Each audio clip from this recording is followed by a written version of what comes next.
Welcome to IACE. ఈ వీడియోలో important MCQs చూద్దాం. So first MCQ.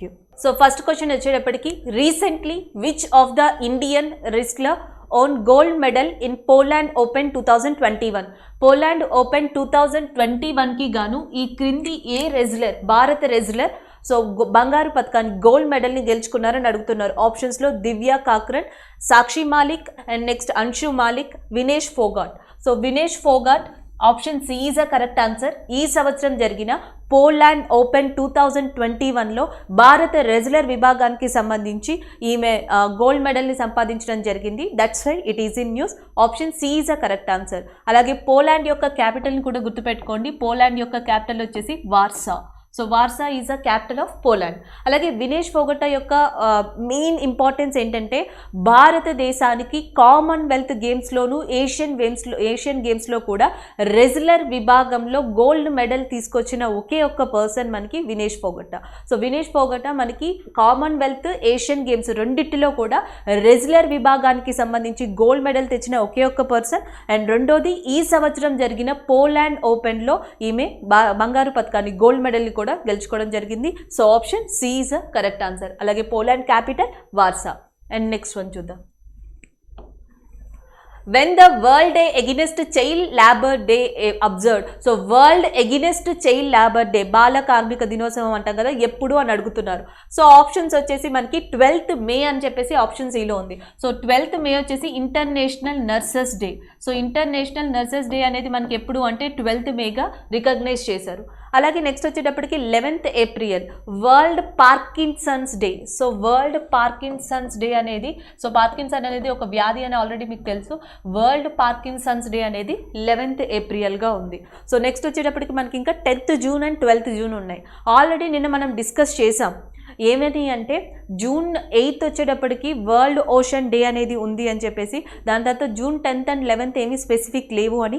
June 12th వచ్చేటప్పటికి మనకి ఏది ఉంది అంటే world day against child labour. So world day against child labour అనేది 12th జూన్ కింద రికగ్నైజ్ చేశారు. Option D is a correct answer. దీన్ని మొట్టమొదటిగా గుర్తించింది ఎవరు అంటే ఇంటర్నేషనల్ లేబర్ ఆర్గనైజేషన్.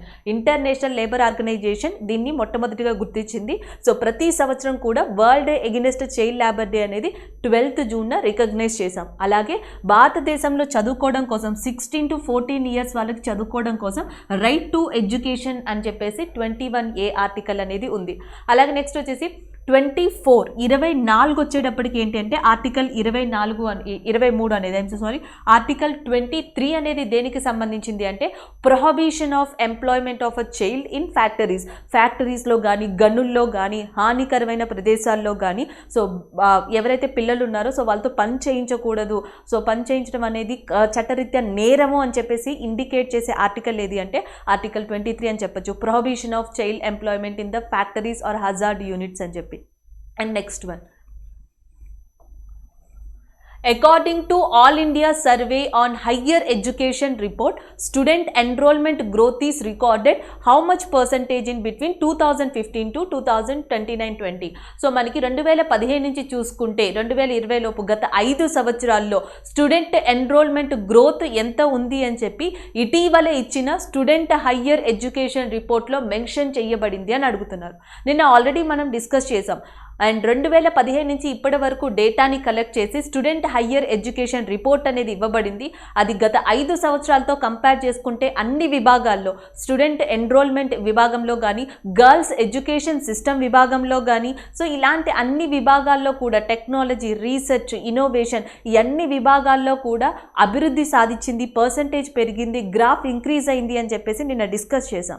దీనికి కారణం నేషనల్ ఎడ్యుకేషన్ పాలసీ కావచ్చు, ఇంప్రింట్ అనేది కావచ్చు, లేకపోతే IOE అనే పథకాలు కావచ్చు, లేదా యూనివర్సిటీస్ ఎస్టాబ్లిష్మెంట్ కావచ్చు, ఇవన్నీ mid day meal scheme, Beti Bachao Beti Padhao scheme కావచ్చు, కస్తూరిబా బాలికా విద్యాలయ లాంటివి కావచ్చు, సర్వశిక్ష అభియాన్ ఇవన్నీ కూడా దానికి దోహదపడ్డాయి అని డిస్కస్ చేసాం. అయితే ఈ రిపోర్టు ప్రకారం స్టూడెంట్స్ ఎన్రోల్మెంట్ ఎంత శాతం పెరిగింది అని అడుగుతున్నారు. 24.3, 26.3, 18.2, 11.4. సో 11.4% ఎన్రోల్మెంట్ అనేది పెరిగింది కాబట్టి option A is a correct answer. And next one చూద్దాం.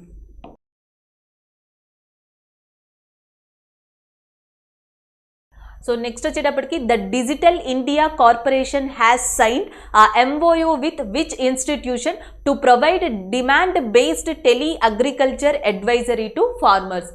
అగ్రికల్చర్ రంగంలో, వ్యవసాయ రంగంలో రైతులకి demand based tele agriculture services. దాని అర్థం ఏంటి అంటే ఆల్రెడీ మీకు తెలుసు వ్యవసాయంలో ఇప్పుడిప్పుడే అధునాతన టెక్నాలజీ కానీ సాంకేతిక రంగం అభివృద్ధి చెందడం కానీ జరుగుతుంది. Depends on development in the technology which is introduced in the agriculture. So దానికి సంబంధించిన ఇన్ఫర్మేషన్, పర్టిక్యులర్ సెక్టార్లో ఉన్న ఇన్ఫర్మేషన్ రైతుకి తెలియడం కోసం, ఫార్మర్కి తెలియడం కోసం demand based tele agriculture advisory సర్వీస్ని అందించనున్నారు. సో దీనికోసం ముందుకొచ్చిన సంస్థ ఏది అంటే DIC, డిజిటల్ ఇండియా కార్పొరేషన్ ముందుకొచ్చింది. ఇది ఏ సంస్థతో కలిసి ఈ ఒప్పందాన్ని ఎంచుకుంది అని అడుగుతున్నారు ఈ సర్వీస్ కోసం. సో మనకు ఆల్రెడీ తెలుసు ICAR, Indian council of agriculture research అనే సంస్థతో, సో ఇది ఢిల్లీ కేంద్రంగా పనిచేస్తుంది. ఈ సంస్థతో కలిసి మనకి డిజిటల్ ఇండియా కార్పొరేషన్ సైన్ చేసింది ఒక ఒప్పందాన్ని. అది కూడా దేనికోసం అంటే demand based tele agriculture advisories కోసం. సో అగ్రికల్చర్ వచ్చినప్పుడల్లా వ్యవసాయానికి సంబంధించిన కరెంట్ అఫైర్స్ని ఒకసారి గుర్తు చేసుకోండి. ఒకటి వచ్చేటప్పటికి ఐఐటి ఏమంటారు అజిత్ కుమార్ ఎవరైతే ఉన్నారో ఒక IITN. సో ఆయన ఒక సెన్సర్ బేస్డ్ ఆర్టిఫిషియల్ ఇంటెలిజెన్సీ డివైస్ని కనిపెట్టారు. దాన్ని బగల్పూర్లో ఇంట్రడ్యూస్ చేశారు. ఫార్మర్ సర్వలైన్స్, అది ఏదైతే అగ్రికల్చర్ ల్యాండ్ ఉందో సో దాన్ని సర్వలైన్స్ కోసం అండ్ యాజ్ వెల్ యాజ్ కీటకాల నుంచి వాటి నుంచి కాపాడడం కోసం ఆ డివైస్ని ఆయన కనిపెట్టడం జరిగింది. సో దాన్ని డిస్కస్ చేసాం. యాంటీ హెయిల్ గన్స్ అనే దాన్ని IIT బాంబే వాళ్ళు ఇంట్రడ్యూస్ చేశారు. And Indian council of agriculture research and digital India corporation కలిసి ఏం స్టార్ట్ చేశాయంటే డిమాండ్ బేస్డ్ టెలి అగ్రికల్చర్ అడ్వైజరీస్ని స్టార్ట్ చేసి ఉన్నాయి. అండ్ నెక్స్ట్ వన్ చూద్దాం. According to the Global Wind Energy Council analysis, India is expected to install how many gigawatts of wind power in between 2001 to 2025? 2021 నుంచి 2025, 2021 to 2025. So ఈ సంవత్సరాల మధ్యలో India ఎంత gigawatt power wind ఎనర్జీని establish చేయాలి అని చెప్పేసి according to global wind energy analysis council ప్రకారం చెప్పింది అని అడుగుతున్నారు. ఆప్షన్స్లో మనకి 15 గిగావాట్, 25 గిగావాట్, 10 గిగావాట్, 20 గిగావాట్ అని ఉన్నాయి. సో జనరల్గా 2020లో ఇండియా ఒక లక్ష్యాన్ని పెట్టుకుంది 2020లో. సో దాని లక్ష్యం ఎంతగా పెట్టుకుంది అంటే 3.3 గిగావాట్ ఎనర్జీని ఎస్టాబ్లిష్ చేయాలి, ఇన్స్టాల్ చేయాలి అని చెప్పేసి ఒక లక్ష్యంగా పెట్టుకుంది. డ్యూ టు కోవిడ్ కారణంగా 3.3 గిగావాట్ని ఇన్స్టాల్ చేయలేకపోయింది. ఎంత విండ్ ఎనర్జీని పెట్టింది అంటే 1.1 గిగావాట్ని ఇన్స్టాల్ చేయడం జరిగింది. ఇది 2020లో జరిగింది. అయితే ఇప్పుడు ఒక ప్రోలాంగ్ 5 సంవత్సరాలకి కలిపి ఒక లక్ష్యం పెట్టుకుంది. వచ్చే 2025 కల్లా భారతదేశం మన భారతదేశంలో ఎంత గిగావాట్ విండ్ ఎనర్జీని ఇన్స్టాల్ చేయాలని నిర్ణయించుకుంది అంటే 20 gigawatt. Option C is the correct answer. 20 gigawatt capacity wind ఎనర్జీని ఇన్స్టాల్ చేయాలి అనుకుని నిర్ణయించుకుంది.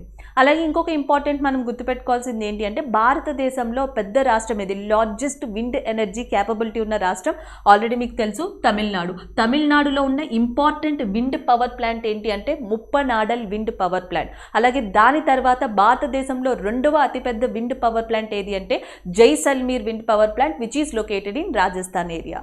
అండ్ నెక్స్ట్ వన్ చూద్దాం. అలాగే భారతదేశం విండ్ ఎనర్జీలో ఏ స్థానంలో ఉంది అంటే 5th పొజిషన్ అని చెప్పేసి నేను డిస్కస్ చేసుకోవడం జరిగింది. అలాగే 4th పొజిషన్, 4th పొజిషన్లో ఉందని నిన్న డిస్కస్ చేసుకోవడం జరిగింది. అంటే ప్రపంచ దేశాలతో పోలిస్తే భారతదేశం విండ్ ఎనర్జీ కెపాసిటీలో 4వ స్థానంలో ఉంది. అండ్ అతిపెద్ద దేశాలుగా విండ్ ఎనర్జీ కెపాసిటీ దేశాలుగా ఏవి ఉన్నాయంటే ఒకటి US అండ్ రెండోది చైనా ఉన్నాయి. ఇవి ఏ డేటా ప్రకారం చెప్పబడుతున్నాయంటే గ్లోబల్ విండ్ ఎనర్జీ కౌన్సిల్ ప్రతి సంవత్సరం ఒక రిపోర్ట్ ఇస్తుంది. దాన్ని గ్లోబల్ విండ్ ఎనర్జీ రిపోర్ట్ అంటాం. గత సంవత్సరం ఇచ్చిన గ్లోబల్ విండ్ ఎనర్జీ రిపోర్ట్ ప్రకారం ప్రపంచవ్యాప్తంగా చైనా అండ్ USA అతిపెద్ద దేశాలుగా ఉన్నాయి విండ్ ఎనర్జీ కెపాసిటీలో. అండ్ భారతదేశం వచ్చేటప్పటికి 4వ స్థానంలో ఉంది, 4th ప్లేస్లో. అండ్ నెక్స్ట్ వన్ చూద్దాం. Where is the mount Echo Dumping which was seen in the news recently? Mount Echo Dumping అనేది న్యూస్లో కనిపించిందంట. సో అది ఎక్కడుంది అని అడుగుతున్నారు. సో ఒక గ్రూప్ ఆఫ్ శాస్త్రవేత్తలు కలిసి మోనల్ అంట. మోనల్ అంటే జనరల్గా మనకి తెలుసు కలర్ఫుల్ పీసెంట్ అని చెప్పొచ్చు, పావురం. సో మోనల్ ఒక రకానికి అరుదైన రకాలైన 2 రకాల మోనల్స్ని కనుగొనడం జరిగింది గ్రూప్ ఆఫ్ శాస్త్రవేత్తలు కలిసి.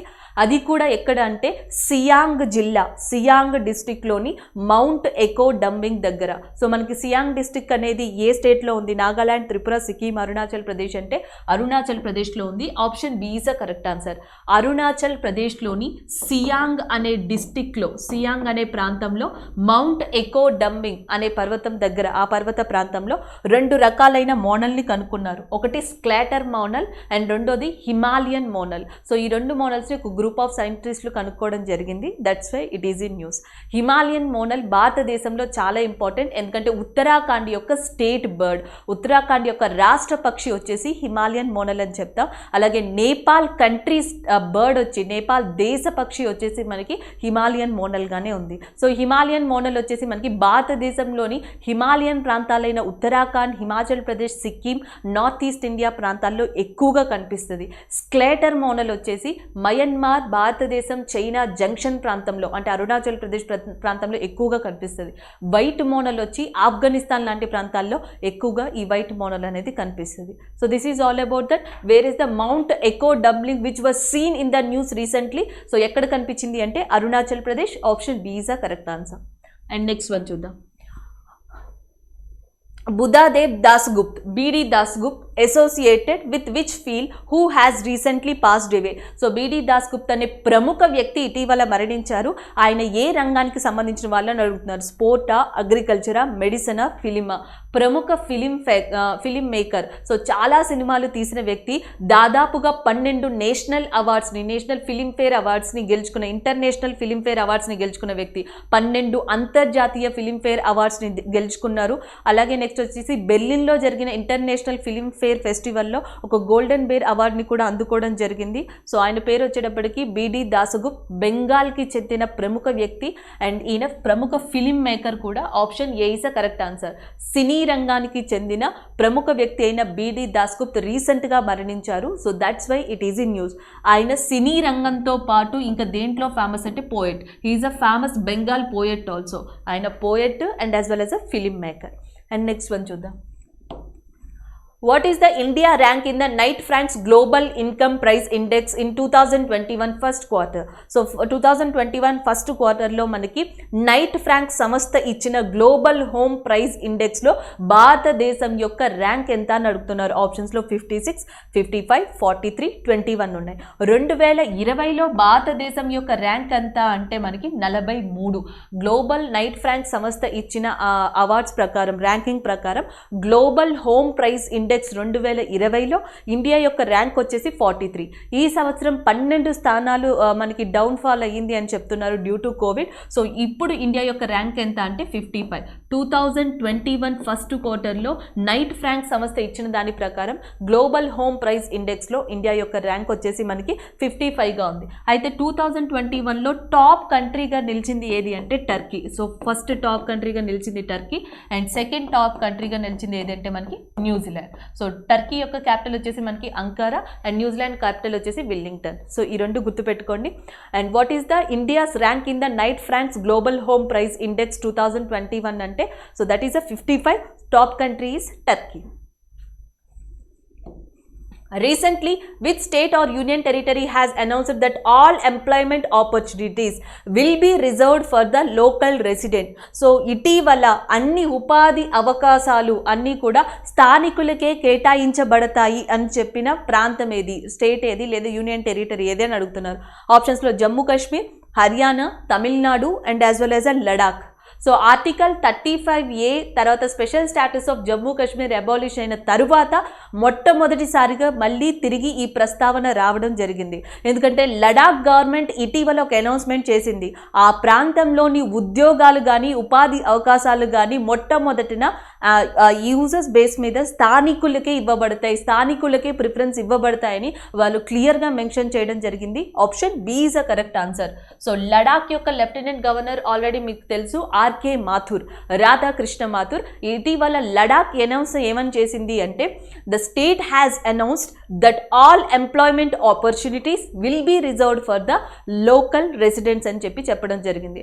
అలాగే జమ్మూ కాశ్మీర్ అనేది న్యూస్లో ఉండడానికి కారణం ఏంటి అంటే ఇటీవల ఇటీవల సో జమ్మూ కాశ్మీర్ న్యూస్లో ఉండడానికి కారణం ఆ జమ్మూ కాశ్మీర్ గవర్నమెంట్ ఆ ప్రాంతంలో ఒక థీమ్ పార్క్ని మైథలాజికల్ థీమ్ పార్క్ని ఎస్టాబ్లిష్ చేస్తాము అని చెప్పేసి అనౌన్స్ చేయడం జరిగింది. That's why it is in news. And Jammu Kashmir యొక్క లెఫ్టినెంట్ గవర్నర్ వచ్చేసి మనకి మనోజ్ సిన్హాగా ఉన్నారు.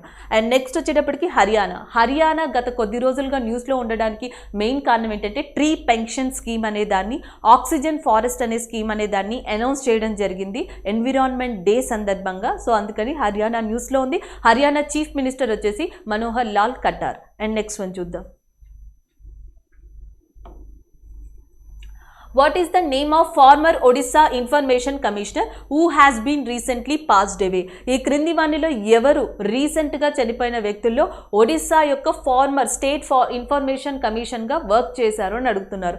ఆప్షన్స్లో మనకి బిడి దాస్ గుప్తా ఉన్నారు, ఆయన బెంగాల్కి చెందిన వ్యక్తి, film maker and poet. Next వచ్చేసి ఉస్మాన్ ఖాన్ ఉన్నారు, రాధాకృష్ణ అండ్ రాధామోహన్ ఉన్నారు. Option C is the correct answer, Radhamohan. So Radhamohan ఒడిస్సాలో ఇన్ఫర్మేషన్ కమిషనర్గా వర్క్ చేశారు.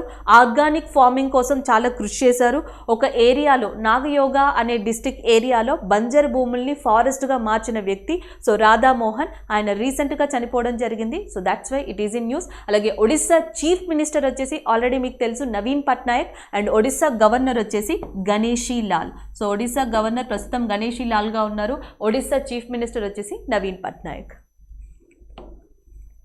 And where is the headquarters of Indian Military Academy which was seen the news recently? ఇటీవల వార్తల్లో నిలిచిన ఇండియన్ మిలిటరీ అకాడమీ యొక్క హెడ్ క్వార్టర్స్ ఎక్కడుంది అని అడుగుతున్నారు.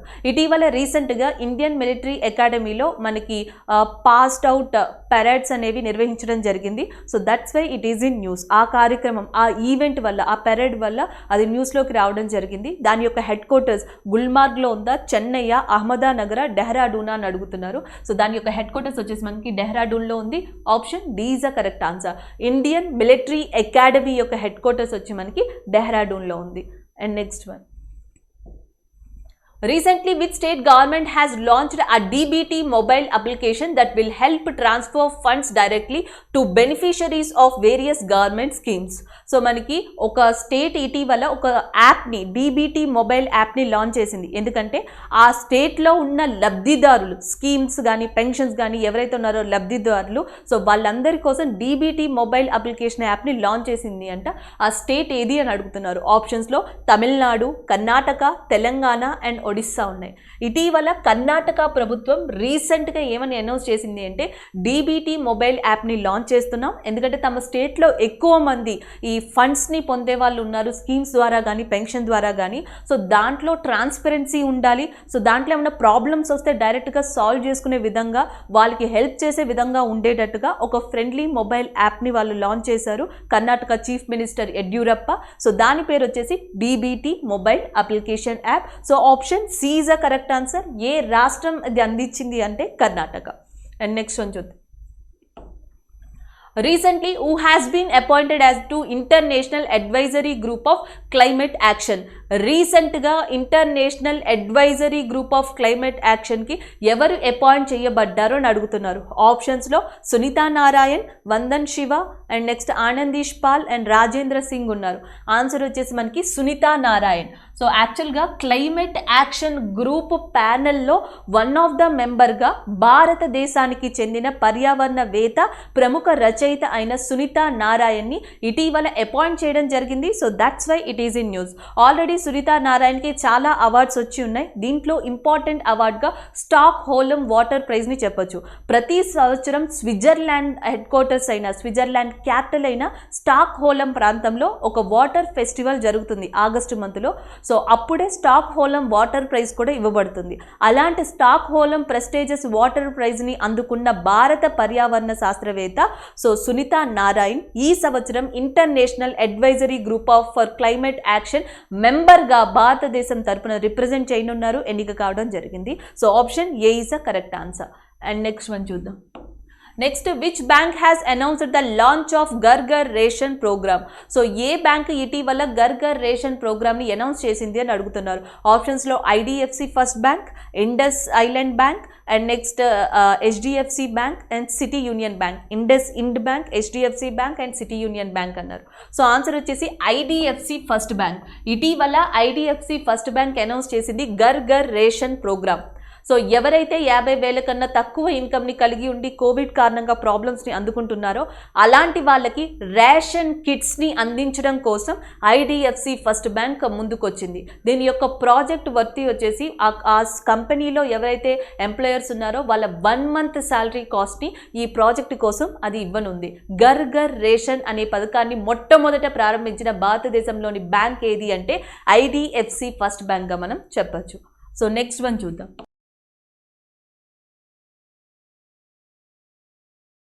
సో నెక్స్ట్ క్వశ్చన్ వచ్చేటప్పటికి exports of India's organic farm products surged how much percentage in 2020-21. 2020-21కి గాను ఇండియా యొక్క సేంద్రియ వ్యవసాయ ఉత్పత్తి ఎగుమతులు ఎంత శాతం పెరిగాయి అని అడుగుతున్నారు ఆర్గానిక్ ఎక్స్పోర్ట్స్ అని. ఆప్షన్స్లో 29%, 51%, 70%, 77%. 2020-21కి గాను 51% ఆఫ్ ఆర్గానిక్ ఫార్మింగ్ ప్రొడక్ట్స్ అనేవి పర్సంటేజ్ ఇండియా తరపున పెరిగాయి. So option C 51% is a correct answer.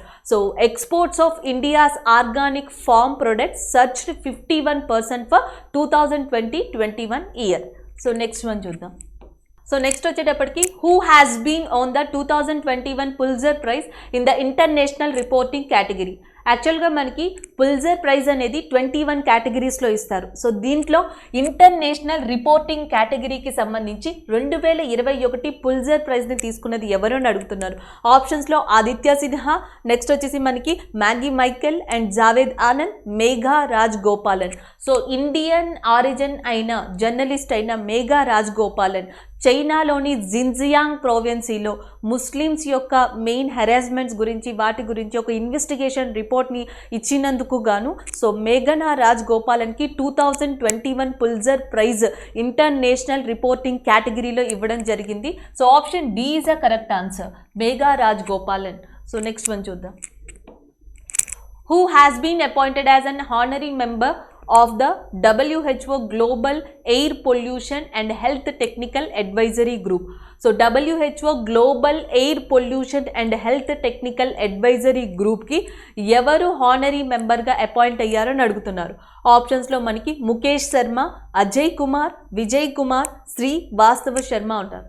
ఇటీవల ముఖేష్ కుమార్ని వరల్డ్ హెల్త్ ఆర్గనైజేషన్ యొక్క global air pollution and health technical advisory గ్రూప్కి హానరబుల్ మెంబర్గా ఎన్నిక కావడం జరిగింది. Option A is a correct answer, Mukesh Sharma. Who is the author of the book China room. So China room అనే ఇటీవల ప్రచురితమైన బుక్ని రాసింది ఎవరు అని అడుగుతున్నారు. ఆప్షన్స్లో Hussain Zaidi, Mary Jordan and next Amish Tripathi and Sanjeev Sahota.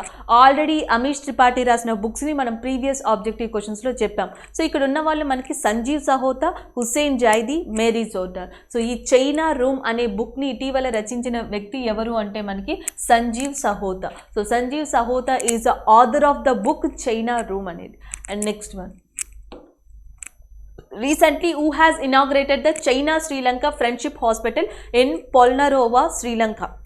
శ్రీలంకలోని పొల్నరోవాలో చైనా శ్రీలంక ఫ్రెండ్షిప్ హాస్పిటల్ని ఎవరు ఇనాగ్రేట్ చేశారని అడుగుతున్నారు. సో మనకి పొల్నరోవా అనే ప్రాంతం శ్రీలంకలో ఎక్కువగా కిడ్నీ సంబంధిత ఆధారిత వ్యాధిగ్రస్తుల్ని కలిగి ఉంది. ఎక్కువగా ఆ డిసీజ్తో బాధపడుతున్నారు. సో అలాంటి వారిని క్యూర్ చేయడం కోసం 200 బెడ్స్తో $60 మిలియన్ చైనా సహాయంతో ఒక హాస్పిటల్ని ఇటీవల శ్రీలంకలోని పొల్నరోవా ప్రాంతంలో ప్రారంభించారు. సో అలా ప్రారంభించిన వ్యక్తి ఎవరు అని అడుగుతున్నారు. ఆప్షన్స్ వచ్చేటప్పటికి Sri Lanka president Gotabaya Rajapaksa and Maithripala Sirisena and next Mahinda Rajapaksa and Xi Jinping అని చెప్పేసి ఉన్నాయి. ఆన్సర్ వచ్చేసి మనకి గోటబయ రాజపక్సే. సో గోటబయ రాజపక్స ఇటీవల ఇనాగ్రేట్ చేశారు శ్రీలంకలోని పొల్నరోవాలో ఒక హాస్పిటల్ని. ఇది చైనా సహాయంతో నిర్మించిన hospital. Option A is a correct answer, Gotabaya Rajapaksa and recently inaugurated China Sri Lanka Friendship Hospital. And next one చూద్దాం. Who was the first Muslim women to be selected for the post of DSP in Bihar police. So Bihar police కేటగిరీలో first women ముస్లిం, అంటే ముస్లిం కేటగిరీకి చెందిన first women అని చెప్పొచ్చు. 27 years ఏజ్లో ఆమె elect అవ్వడం జరిగింది. ఆమె పేరు ఏంటి అని అడుగుతున్నారు. ఆప్షన్స్ వచ్చేసి Praveen Talha, and next Inayat Khan, Razia Sultana and Ruveda Salam. So 27 ఇయర్స్కి చెందిన Razia Sultana and DSP in Bihar పోలీస్గా సో ఫస్ట్ విమెన్ ముస్లింగా అపాయింట్ కావడం జరిగింది. So that's why it is in news. Option D is the correct answer.